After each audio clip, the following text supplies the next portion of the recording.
හොඳයි හැමෝම පිළිගන්න සුබ දවසක් කියලා.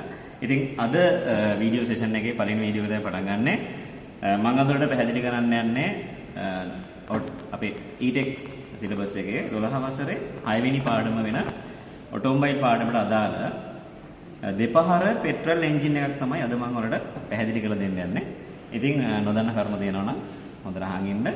කියවෙන්නේ නැති කරුණු තියෙනවා නම් කමෙන්ට් එකක් දාන්න. එතකොට මම ඒකට උත්තරයක් දාන්න. හොඳයි මේ තියෙන්නේ දෙපහර එන්ජින් එකක්. මේ දෙපහර එන්ජින් එකේ පෙට්‍රල් ටැංකිය උඩ තියෙනවා. ඔයාලට පේන මෙතන පොලිගු පේනවා තියෙනවා.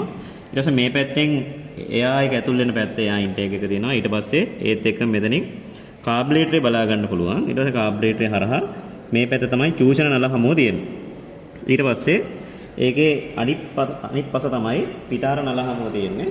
පිටාර නල හමුව ඔයාලා දන්නවා දෙපහර එන්ජින් එකේ විශේෂත්වය තමයි මේකේ වෑල්ව නැහැ. මේ එන්ජින් එකේ වෑල්ව නැහැ. මේ පිස්ටන් එකම තමයි වෑල්ව ඇරීම වැහිම විදිහට වැඩ කරන්නේ. දෙපහර එන්ජින් එකේ වෑල්ව නැහැ. තියෙන්නේ කවුළු. ඒ වගේම මේ දඟර කඳ කුටීරය වාතය රඳව ගන්න පාවිච්චි වෙනවා. චූෂණ පහරේදී මේ පෙට්‍රල් වාත මිශ්‍රණය දඟර කඳ කුටීරයට තමයි පිරෙන්නේ. එතකොට මම මේකේ ඔයාලා දන්නවා දෙපහර එන්ජින් එක කියන්නේ මේකේ තියෙන පහරවල් දෙකයි. උඩුකුරු පහර සහ යටිකුරු පහර. එතකොට මේකේ උඩුකුරු පහරේදී කාර්යයන් දෙකක් සිද්ධ වෙනවා. ඒ මොකද්ද?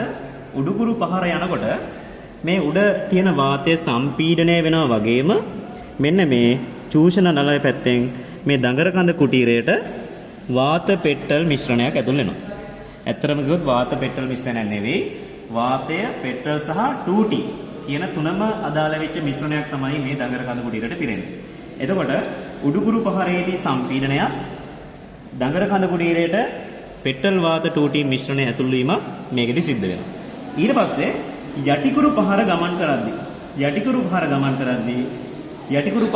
කරන්නේ මේ උඩ තියෙන සම්පීඩන වෙලා තියෙන වාතයට මේ පුලිඟු පේනුවේ ලැබෙනවා මොකද්ද? විද්‍යුත් පුලිඟුවක් ලැබෙනවා. එතකොට මේ උඩ තියෙන වාත මිශ්‍රණය දැවීමට ලක් වෙනවා. ඊට පස්සේ මේ පිස්ටන් එක පල්ලෙහාට ගමන් කරනවා. පල්ලෙහාට ගමන් කරද්දී මොකද්ද? තව කාර්යයන් දෙකක් සිද්ධ වෙනවා. ඒ මොකද්ද? මේක පල්ලෙහාට තල්ලු කරන ගමන් බලපහර සහ මෙන්න මේ දඟර කඳ කුටීරේ පිරලා දෙන වාතය මාරු කවුළුව හරහා දහන කුටීරයට පැමිණෙනවා. ඒ වගේම දහන කුටීරේ දැවිලා තියෙන වාතය තවත් අර පිටාර කවුළුව හරහා ඉවත් වීම සිද්ධ වෙනවා. එතකොට මේකෙදී පහරවල් දෙකයි සිද්ධ වෙන්නේ. උඩුකුරු පහර සහ යටිකුරු පහර. සරලව එක පහරකදී කාර්යයන් දෙකක් සිද්ධ වෙනවා. අනිත් පහරේදී කාර්යයන් දෙකක් සිද්ධ වෙනවා. එතකොට සරලව ඒකමයි සැකස්ම. එතකොට මේ 2T දාලා දුවන එන්ජින් කියන්නේ මේ වගේ දඟර කඳ කුටීරේ වෙනම තෙල් දෙනක් නැති නිසා තමයි එහෙම මිශ්‍රණයට 2T දාන්නේ. ඒ වගේම මේ එන්ජින් ටිකක් සද්ද වැඩි සිව් පහර එන්ජින් වලට වඩා මේකේ වෑල්ව නැහැ. අරගේ වෑල්ව තියෙනවා. ඒ වගේම මේකේ කවුළු තියෙන්නේ වාතය මෙතනින් පෙරෙන්න මෙතන ස්පොන්ජ් එකක් හරි පුංචි දැලක් හරි තමයි තියෙන්නේ. ඉතින් මේකේ කාබ්ලේටර් ගැන පුංචි විස්තරයක් කරනවා. මේකේ තියෙන්නේ විචල්්‍ය වෙන්චුරි කාබ්ලේටර්. මේකේ වෙන්චුරිය වෙනස් වෙනවානේ. මෙතන පල්ලෙහා තමයි ඉපිලි කුටීරේ තියෙන්නේ. මෙහෙන් එන වාතයේ වේගයට තමයි පල්ලෙහා තියෙන තෙල් ටික උඩට ඇදිලා එන්නේ.